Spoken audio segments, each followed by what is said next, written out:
Hello, this is Haiku here for an Explorer Pauper deck tech. Sorry about the absence. Was busy with life things, and so haven't been able to record much videos for Pauper. But today I'm going to be playing in the Explorer Pauper tournament, and so I decided to record this video of going over what I'm going to be playing, which is Poison Control. I think Treasure Cruise is the best card in the format, and so I wanted to play a blue deck that utilized it. Unfortunately, I couldn't quite fit the full 4 Treasure Cruises in this deck, but I think this is the best blue deck out of all of the blue decks that would utilize Treasure Cruise.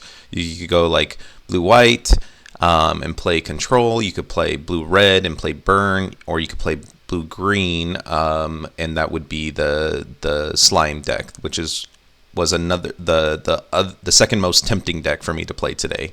The reason why the slime deck was tempting is because the slime deck can really fill up the graveyard for the Treasure Cruise fairly fast, where this deck it takes a little bit longer to do it, to fill up the graveyard to Treasure Cruise, and so that's why I'm only playing 3 of them. So it basically utilizes Prologue to Phyresis, Vraska's Fall, and Blightbelly Rat to infect the opponent, and then we don't need to play Infectious Inquiry anymore since we have the draw power of Treasure Cruise. So this card I used to think was very good, but I think the strongest decks in Explorer are going to be burn decks and other decks kind of doing kind of degenerate things with Treasure Cruise. So I don't think you want too many of these cards. So I've gone down to 1. That could be wrong, but we'll see what the meta is like. Being busy, I have not been playing a lot of Explorer Pauper, other than when Slime first came out. I was playing a lot of it just to see how broken Slime was.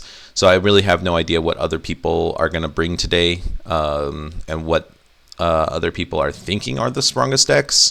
But I think Poison has a reasonable chance against most of the decks.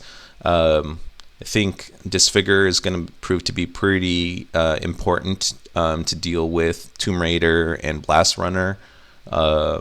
The only issue with Disfigure is it can't kill Flame Breather.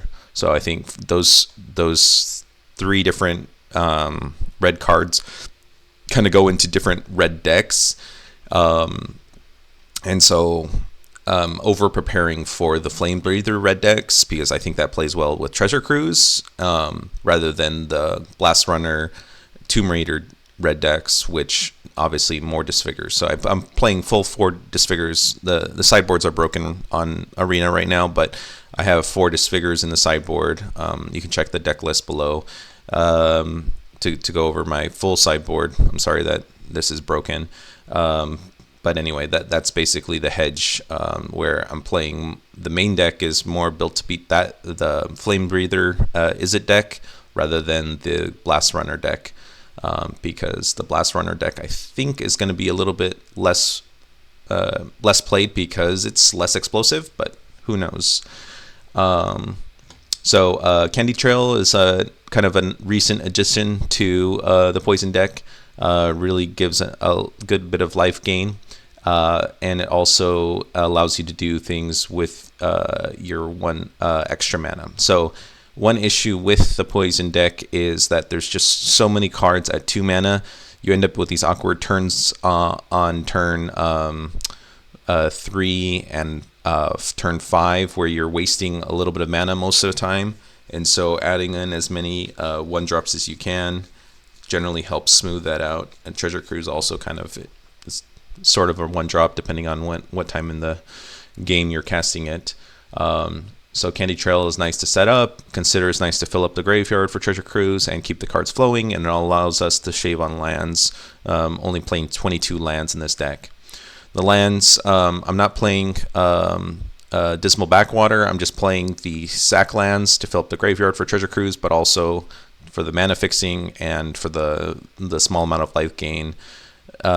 just incidental life gain with these 8 cards plus the Radiant Fountain actually does prove to be a little bit useful. And then the Candy Trail. Again, I'm basing this off of what I think is the best deck, so I could be totally blindsided about what other people decide to play. But I think Is It Burn is going to be really, really good. So I'm trying to play and try to beat that.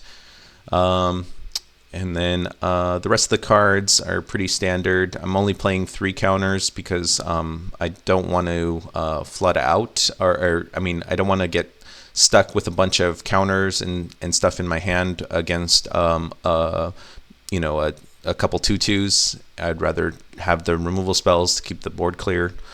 But yeah, we'll see how it goes today.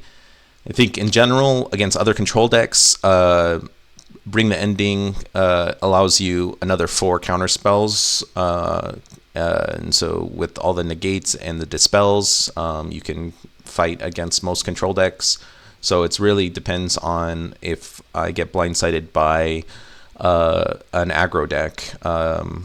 And I think having the 4 Disfigures and the other couple of removal spells in the board, combined with the 4 Anoints, combined with the Edicts in Vraska's Fall, I think that will be okay. But yeah, we'll see. Stick around for the next videos. Bye-bye.